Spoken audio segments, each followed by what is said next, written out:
The movie begins with some US Navy SEALs emerging, murdering some insurgents. They hunt for someone, as they travel through the ruins of that building and the streets of Aleppo. When they clear the building, Agent Ritter appears, and instructs them to liberate a CIA hostage held by Syrian government troops. After receiving some brief information from that agent, team leader John Kelly relocates his team to a different part of town. They launch an attack on a suspected building, and liberate the captives. When they finish the mission, John Kelly searches the pockets of a dead Syrian soldier, and discovers via his phone data that he was an ex-Russian army soldier. Agent Ritter requests that he abandon this matter, and move as soon as possible. A Russian unit shoots an RPG at them as they were leaving. Kelly and his squad conduct a counteroffensive. They quickly recognize that it was not a safe haven for Syrian forces, but rather a Russian arms depot. During the hard battle, they and the liberated hostage flee to the building's top, where a chopper awaits them. Aboard the chopper, Kelly blames Ritter for his men's deaths at the hands of the Russians. They will soon blast the building and flee. Next, one of Kelly's team members, who had recently retired from the military and is spending time with his family at home, is hit by a van outside his house. After a while, another retired team member is assassinated on the road, by some unknown assailants. These were among the troops that helped liberate the CIA hostage in Aleppo 3 years ago. While Kelly and his wife are getting ready to sleep in their bedroom at night, he leaves her to sleep and goes to the sofa, to eat snacks and listen to music. His laptop eventually shuts down. He realizes that the power in his house has gone off. He hears footsteps approaching and a door opening, so he pulls his revolver from the drawer, and follows the footsteps. He discovers that several people have broken into his home. They murder his pregnant wife, as Kelly murders them one by one. He is ready to kill the last one, when he gets shot and wounded. As the attacker runs out of shots, he flees the house. Kelly crawls inside his bedroom to see his wife, but she is no longer alive. He is being brought to the hospital. After a while, he finally wakes up. His Navy SEAL captain, Karen Greer, pays him a visit, and informs him of the murders of his wife and 2 former SEAL comrades. She also informs him of the security measures in place for the remaining SEAL team members. He informs her that the assailants at his home were not ordinary folks or robbers, but rather experts. They went there on purpose. He requests that she do him a favor by providing him with the identities of the attackers, but she claims that she knows nothing. She advises him to rest, because the case is being investigated. Kelly finally recovers, and joins a U.S. Army Special Forces team. Meanwhile, the Secretary of Defense sets up a meeting with Agents Ritter and Greer. During the discussion, Agent Ritter informs them that the attackers are Russians. He claims they are Russian soldiers and members of the Russian Federation's FSB, or Federal Security Force. He tells the Secretary that Kelly and his crew had attacked the FSB in Aleppo a few years back, in order to release the CIA hostage. And the Russians are acting in retaliation for the strike. He also informs them that the CIA had decided not to take any action in response to these instances. He comes to the conclusion that they will not cause any problems with the assailants or Russia, continuing to investigate the matter.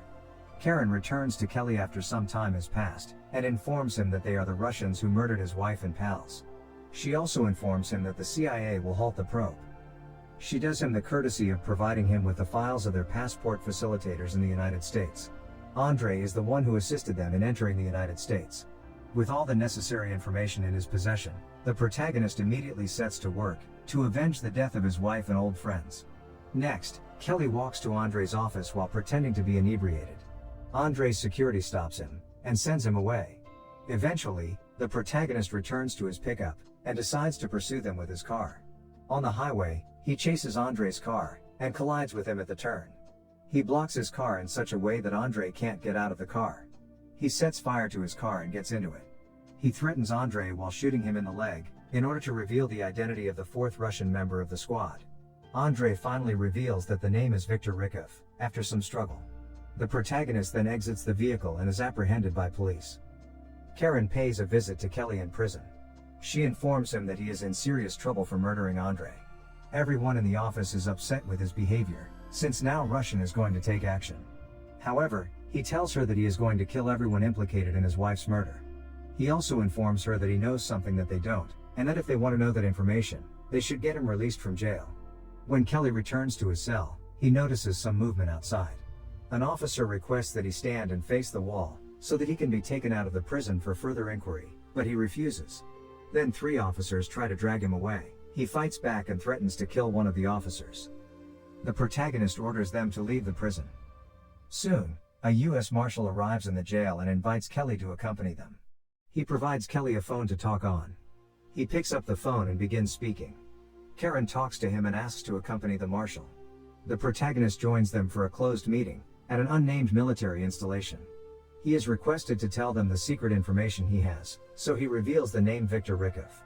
He is asked to identify the photographs that resemble Victor. However, Agent Ritter informs them that he has died. Nonetheless, Kelly recognizes him in the photographs. Later, Ritter informs them that Victor is a Russian spy, who is involved in a variety of activities in the United States. He also informs them that he was a longtime target of the CIA, but that they were unable to apprehend him. The secretary informs them that Victor is now hiding in Russia. Kelly demands that he be allowed to accompany the squad to catch him, and the secretary agrees. Following that, Lieutenant Commander Karen, Kelly, and his staff prepare to board a passenger plane bound for Russia. Agent Ritter arrives and informs them that he will meet them in Moscow. Kelly is suspicious of him, so he decides to be more cautious with Ritter. Subsequently, Karen and Kelly board a plane bound for Russia. When they approach Russian Federation territory, their plane is suddenly intercepted by the Russian Air Force. The Russians request that they land promptly at the Murmansk airport. When the pilot refuses, the Russians attack their plane's wing. The plane crashes into the Barents Sea, landing on Russian territory. Kelly and the rest of the team attempt to escape the water. They shelter in a Russian safe house, surviving aboard a boat. After some time, they travel to Murmansk to another safe house, where Ritter is plotting something with 2 Russians and money on the table. Kelly accuses Ritter of treachery, and forces him to reveal his true motives.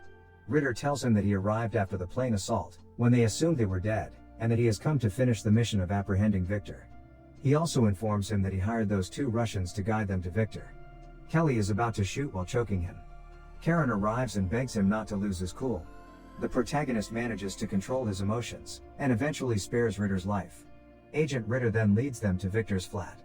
Kelly arrives to discover Victor's bodyguards already dead. He notices Victor, who is dressed in a suicide jacket, waiting for them.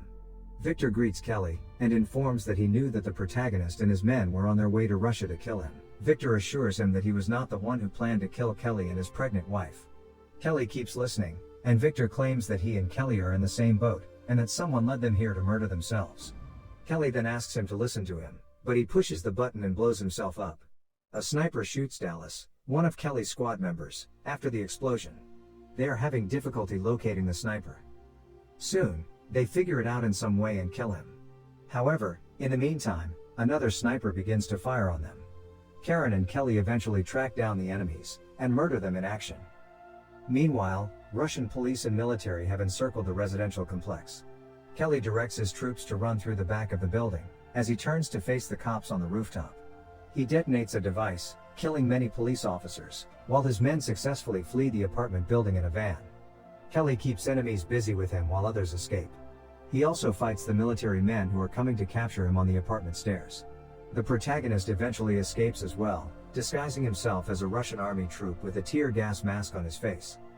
Next, he arrives at the coordinates in a Russian vehicle. Karen greets him and drives him to a boat. He swiftly departs Russia with his remaining team members, Karen and Ritter. Kelly questions Agent Ritter on the boat about Victor and his employment at the CIA.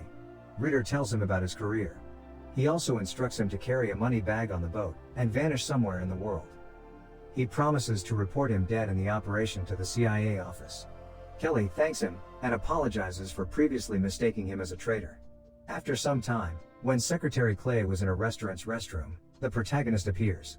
He confronts him with his genuine motives for sending him to Russia, bringing up Victor's pawn conversations. The protagonist kidnaps him in his car when he can't answer. Kelly threatens to kill his family if he does not reveal the truth. Secretary Clay finally explains why he assigned him to this task. He goes on to imply that US-Russian connections should be limited, in order to help the economy. Following these events, they have ample reason to threaten the peoples of both countries with war. He further claims that this brings the American people together, against their shared adversary, Russia. He informs him that he and his colleagues were merely bait. Therefore, they plan to lead them all to the same place, to kill each other. In this way, the governments of both countries would not be suspected of anything. The protagonist drives the automobile into the river in the middle of his talk, drowning himself and Secretary Clay. Karen then pulls Kelly out of the river. Kelly hands over the recorded device with Clay and Karen's confessing comments to the CIA. Karen drops him off at an airport, and gives him a new passport. She begs him to start over with a new name and not forget about her.